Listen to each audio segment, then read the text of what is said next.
is not a nicety. It's not something nice to have for black folk. It is now an absolute necessity. If you do not get reparations soon, black folk, as I told you before, are through. Reparation is not a nicety, it's a necessity. What are the conditions? What are the conditions that precipitated black folk getting into this dilemma? And what black labor, white wealth did, it tracked 800 years of history in very systematic terms to show you every strategy, every technique, every law, every public custom, and every public policy that was used to enslave black folk around the world and to maldistribute almost 100% of all this nation's wealth, power, resource, privileges, businesses, and controls of all levels of government into the hands of the dominant white society. And what slavery and Jim Crow segregation did with black folk, it intentionally maldistributed all the resources away from black folk and created a real-life monopoly game. Black folk in America are playing in a real-life monopoly game that you're totally ill-prepared to play and win. Peace, love, and delineation. Welcome to Black Star TV 2.0. It's your boy Black Star. I hope y'all having a great and wonderful Monday. Back to work, back at it, back, getting your business right. So I want to start off by saying I'm doing this video because of, I seen a couple posts from a brother that I really actually respect. And, I just really didn't like what was said. And then I actually have some other videos from Twitter that I seen that kind of go with both of them. And I just want to ask anybody out there who is not foundational Black American, right?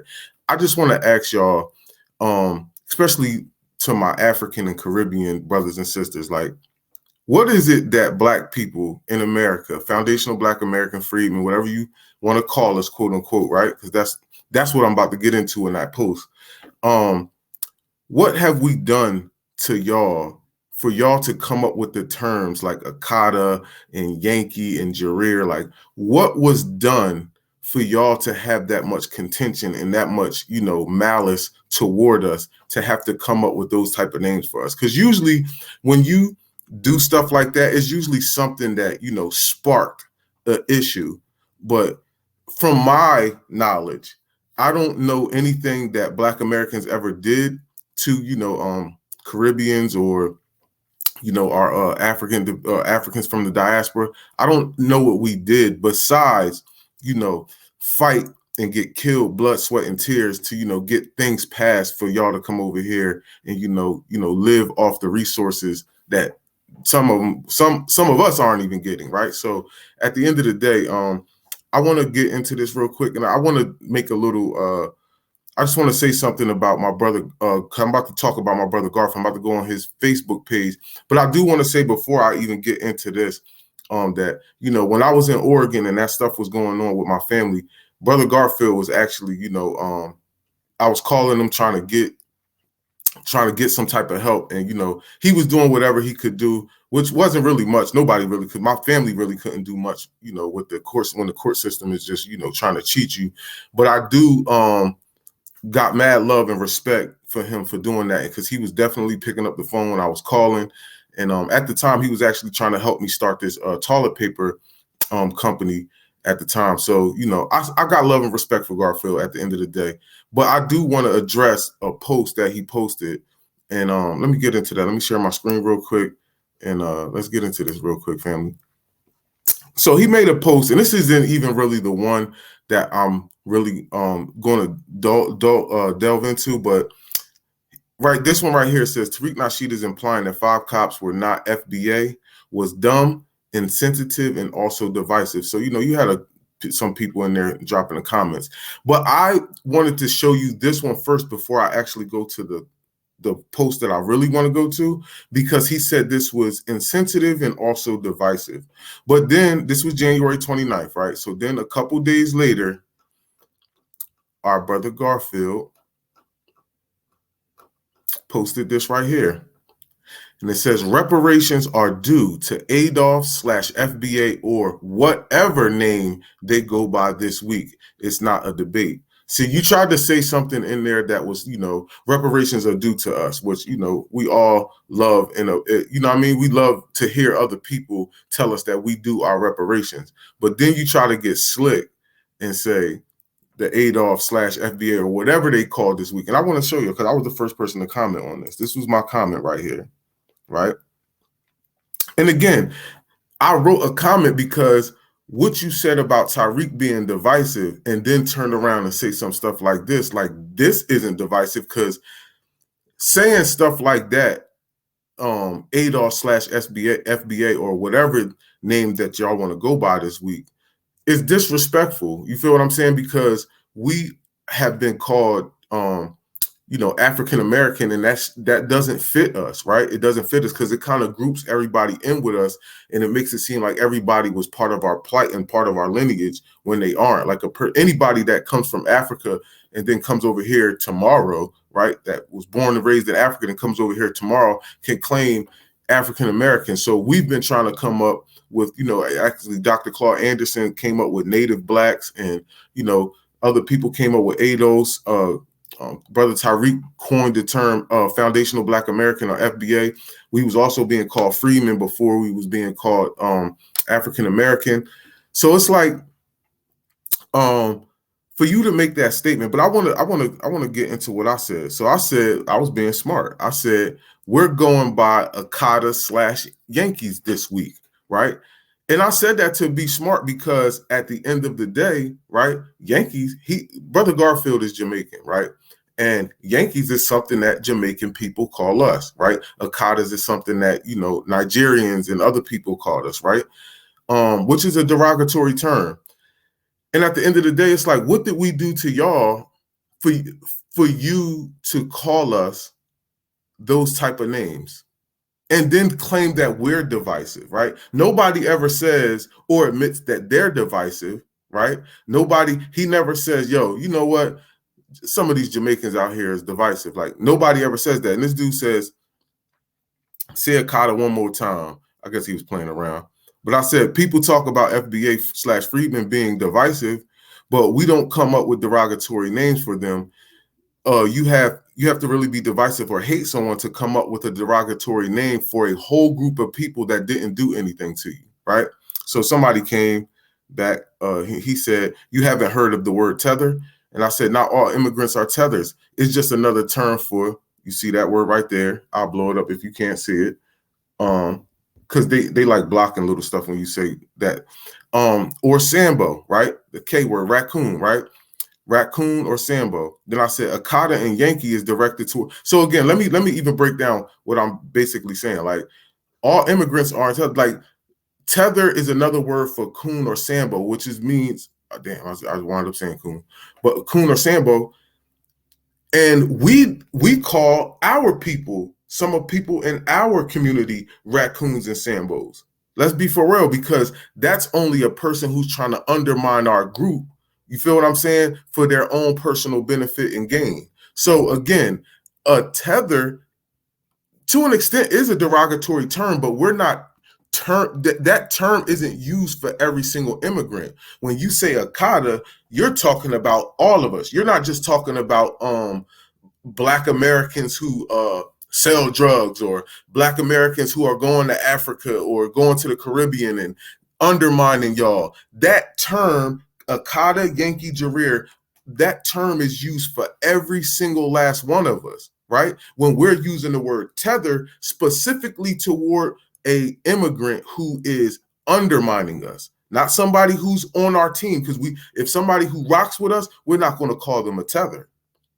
Do you see what I'm saying? So again, y'all came up with a term that was directed toward us that was divisive. I said we just started using the word. Let's be real. A couple years ago, that wasn't even being said. Those words they have for us have always been around. Again, what did we do to them for them to come up with those terms? We came up with tether from them coming over here undermining us. What have the FBA Freedmen done to them besides fight to get them over here? I'll wait. I notice y'all never have any smoke for the ones calling us that, and y'all try to dismiss the fact that the majority of them don't F with us. See what I'm saying? See what I'm saying? And nobody wanted to reply to that. That was 5 days ago. Nobody really wanted to reply to that. So let me go here, and I want to show this video right here, right?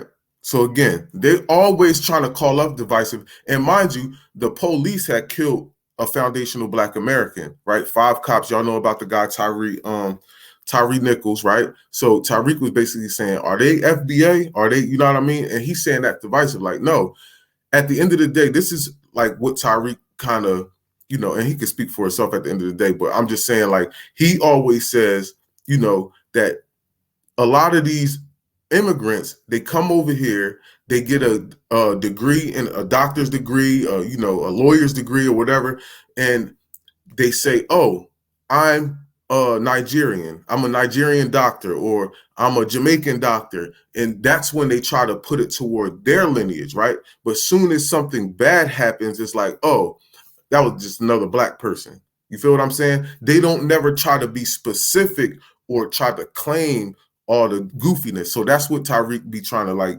hold up, is this person, anytime something bad happens, he tries to figure out whether they're FBA or not. Because, and I noticed that too after he said that, and I'm just like, yo, that is true. Like, when somebody gets locked up, they just label it Black, right? They just label the person Black. A Black male assaulted a Chinese person or whatever. And you're like, hold on, this person was, you know what I mean? They was Nigerian or Somalian or something like that. So this video right here, I'm gonna show, let y'all see the it says, this is completely inappropriate, inflammatory. This is from our brother Sir Major. This is completely inappropriate, inflammatory, disrespectful, and hurtful to foundational Black Americans. Why would any imam use the mosque, a sacred religious holy place, worship, to disrespect Black Americans? This explains why Somalis disrespect FBA. So here we go. Most of the people that we meet, African Americans, they don't even know their fathers. They don't even know their fathers. It was all of them, most of them were the product of one night stand. One night stand. They will tell you, I don't know my father. What did he just say? They don't even know their fathers. It was all of them, most of them were the product of one night stand. What? One night stand. They will tell you, I don't know my father. Well, who named you? Whose name are you carrying? Well, my mother chose his name for me. I don't know. Is that what we want for our ummah? No. كلهم أو معظمهم أبناء الزنا. أبناء الزنا. Why? Because man, he has to give up the seed. And because the marriage will limit them, they will go from one to another to a third. You know, subhanallah, it's one of the African American brother who accepted Islam. He said, Sheikh, Islam limited me. Only allowed me 4 wives. He said, before I became a Muslim, I had 40 girls, mashallah, tabarakallah. And I used to maintain all of them well, tabarakallah. But he said, now Islam is limiting me only to 4. So children will be well taken care of. And there won't be children who do not know their fathers. Yo, this dude literally just said, we come from one night stands. Fam. That's what I'm saying. Like, what have we ever done to y'all for y'all to feel like this? This is I have another video. I have another video for y'all. Right, here we go. Here we go. It says African Americans need to drop the pan-African mindset. This woman is bragging about how AAs were. You look like to come out here acting like you lot are a special type of Black people, like you some hybrid niggas. Meanwhile, you are ignoring the fact that your ancestors was also picking cotton and making tobacco like the rest of us. And unlike the Caribbean and Africa, you fuckers did it for longer. This is a prime example of why us as African Americans need to drop the pan-African mindset. This woman is bragging about how AAs were enslaved longer than people in Africa and the Caribbean, which isn't a flex because AAs only make up 14% of the American population. So for every Black person, there are 7 white people, while in the Caribbean and Africa y'all are the majority and drastically outnumber white people. It would only make sense that y'all gained freedom before us we literally live in the heart of white supremacy while y'all live in majority Black nations and are still being actively oppressed by the non-Black minority there. She even went on to say how African nations allow Caribbeans to come to their countries visa-free because they have no beef with them, but they tax the fuck out of African Americans. Notice how Caribbeans can run into Africa visa-free. They don't have no beef with us, but they be taxing the fuck out of you lot, bruh. Which further proves my point that we have no allies even within the diaspora. They don't see us as the same, we are just Americans to them. See what I'm saying? And they want to start all this whole we being divisive. But see, I notice that none of them ever address any of that. You notice that? None of them ever address any of that type of stuff. Where is this hate coming from? What have we ever done? How are you even over here? Because before, the 1960s, I believe, it wasn't really a lot of Black immigrants over here because they wasn't allowing them. And I remember Dr. Claude Anderson speaking on that. Like, they were allowing immigrants to come over, but they was blocking the hell out of Black immigrants coming over here until, we started fighting for that. And we started fighting for our brothers and sisters to come over here, or our cousins, or whatever you want to call them. And then you come over here and now you feel so much contempt. And again, I think it's because a lot of it is also because the fact that, when we're getting the pushback that we get, and again, just like the sister said in the video, the one that was talking for the commentary was basically saying like, yo, we're the majority. I mean, y'all the majority over there. We're the minority over here. And we do a lot more fighting than y'all. We get a lot more done than y'all do. And y'all are the majority over there. Y'all allow the minority to come over there, take control of all your resources and have you living crazy. To where you have to now come run over here and then try to live good. And then you complain about, the reason why you're not living good over there is because of the government, who is your people. It's your people. See, the difference between us is the government that's over here that's trying to oppress us are white people. You have a couple of, again, Black Sambos and Black raccoons that we don't like, and we call them out. You feel what I'm saying? Who rock with the dominant white society who tries to undermine us, right? But y'all don't even fight back against them little couple of people over there who running in the government. Y'all not doing nothing. Y'all just letting them just hundreds of millions of y'all just letting them just do whatever, let the other people come over here, take all the resources. And just like she said, you're taxing us when we get over there. You feel what I'm saying? You're not taxing the Caribbean, and y'all have some type of camaraderie together. Why? Because y'all both hate the same people. It's almost like when you got a hater, right? And then you got another hater over here. They got a likeness together, so they more likely to click, right? Because they got a likeness, and that likeness is yo ass. You feel what I'm saying? So this is what's going on with the Caribbean and the Africans in the diaspora. Not all of them. Now, not all of them do feel like this, but it's majority of them, and this is why that pan-Africanism doesn't work. And let's be for real, we coined that term. We were the ones doing this over here first. And even if y'all want to say Marcus Garvey was the main Pan-African, yeah, but he was doing it here. And then when he went to Jamaica, that's when y'all sold him out and he wound up getting locked up. You see what I'm saying? So at the end of the day, we not going for the whole, y'all not going to try to trick us into, oh, y'all being divisive, and y'all think we just going to turn around and keep loving on y'all while y'all just shit on us. We not doing that. And this is, I'm trying to tell you, this is rooted deep. Y'all have deep, deep hate and contention for us. And it's sad because we had nothing but love for you and was showing nothing but love for you. But now that we're in a new era, and this new era isn't really off that whole Pan-Africanism, Kemet, Egypt stuff. We not off that no more. We off of getting reparations for our people, and that's it. And y'all are mad because y'all over here and y'all want whatever they have to give us. Y'all want for yourself. Y'all want this to be a whole pool of, whoever's over here that's black needs to get reparations. No, and we not down with that. We're not down with that for so many reasons, right? Because again, we let you in, then they're gonna let the Spanish in, then they're gonna let the Chinese in, they're gonna let you feel what I'm saying, the natives in, they're gonna let everybody in. And then next thing you know, foundational Black Americans is getting the lease, and then y'all sitting here talk about why you don't pick yourself up by your bootstraps.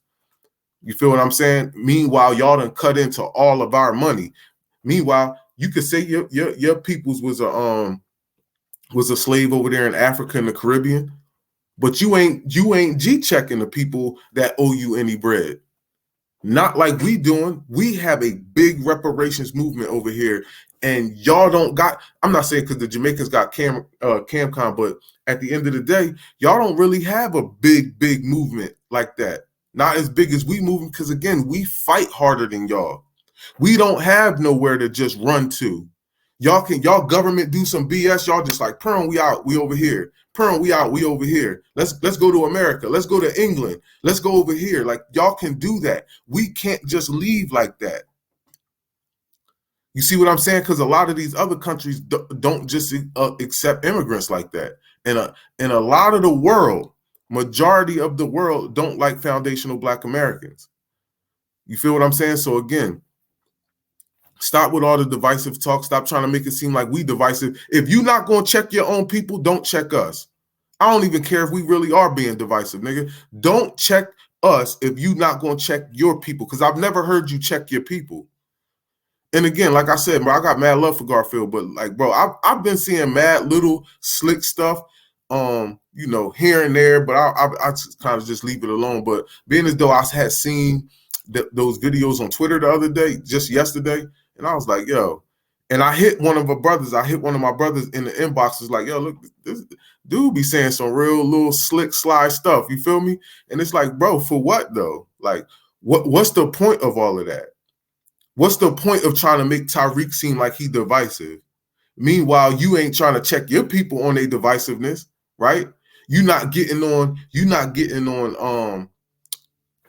these people in these videos. You ain't gonna comment in these videos like, yo, y'all gotta stop that with these foundational Black Americans, bro. We all one people. Like, nobody's saying that. See, because what it is it's a lot of contention for foundational Black Americans that's doing their thing. They don't like to see that. They honestly don't like to see that. And at the end of the day, let me be real, right? Because again, like I said, I don't have no real big issue with Brother Garfield or anything like that. But yo, you want to talk about divisiveness? You know what divisiveness is? Arguing about religion all day. Because the same people you've been trying to argue with that they're wrong, these same people are still what they are. Tazariak still is Hebrew Israelite. What's his name? All these people who damn, what's his name, man? I can't even think of the brother's name. Zion Lex, he's still a Hebrew. You feel what I'm saying? Y'all not changing any of these brothers' minds who you debating with. All you doing is debating with these people. Now y'all on you on some other stuff about like, oh, Kemet, all y'all do is Kemet. Now you arguing all the Kemet people because again, y'all just need something to go back and forth with because you know because you can't really get shit with the Hebrew Israelites now. It's like, okay, now I'm going to, you know, go at the people in Kemet. And I want to show y'all a little bit of that real quick. Just real quick. Right. So for the most part, Black folks are unorganized because we don't know who we are. 3 commonalities. We are Black in America and we in a whole lot of trouble. But he does a lot of, you know, he be saying the people in Kemet is be romanticizing and I don't know. I don't want to keep going through all this stuff. You feel what I'm saying? Oh, this was the whole pan-Africanist. They was trying to debate the pan-Africanism thing. And pan-Africanism is dead for the most part, family. You feel me? Pan-Africanism is absolutely dead, dog. Nobody's on the Pan-African tip anymore. I'm not gonna say nobody is because some of y'all still try to do that. But again, it's too much contention between the people. Too much contention. The simple fact that you allow Caribbeans to go over there and y'all don't tax them, but then you come over to tax. That's why we can't do Pan-Africanism. She just said it. You feel me? It's too much divisiveness. It's too much divisiveness between them. We was kicking the whole pan-Africanism, and you still have people in our community that's foundational Black Americans and freedmen that still try to be off the pan-Africanism thing. You feel what I'm saying? Think about it, bro. You got Brother Kaba, Professor James Small still be doing his little African thing. Like I said, what's his name? Jabari. Because I don't really watch them no more at the end of the day, because it's just at the end of the day, even let me say this, right? They argue religion all day long. Even the people, because if they say, oh well, religion is the thing that's dividing us the most. But fam, a lot of us don't even believe in religion no more, and y'all still not working with the people who don't even believe in the shit. You feel what I'm saying? That's just something to say to make it justify why you arguing religion all day, right? Because at the end of the day, who cares about the religion? Let them believe what they believe, and let's get us to work together. That's what it's about. But again, it's content. I get it, man. I get why everybody do it, bro. I get why everybody do it, because I was doing it for a little minute. But then again, I just was like, you know what? That shit costs too many people to be hating you, and people don't want to rock with you no more. You got family, just it was just getting too much for me. And then I just started getting into the money aspect. Now we off that reparations thing. You feel me? So it's again, man, family. Make sure y'all hit that subscribe button, that like button. And I want to thank everybody that's a subscriber and that support the channel, man. I appreciate y'all supporting the podcast and everything like that. But family, man, listen, bro. What we're not going to do, we're not going to let anybody guilt trip us into that we're being divisive. You're not going to guilt trip us about that, bro. We do what we do when we do it.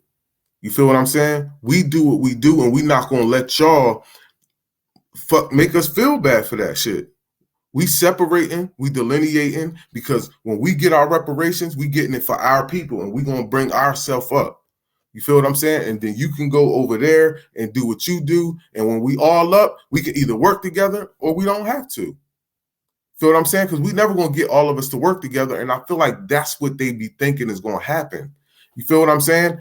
Because if you telling me we got, there's all Africans over there ain't against foundational Black Americans, well, tell them start working together. Why we can't do nothing over there then?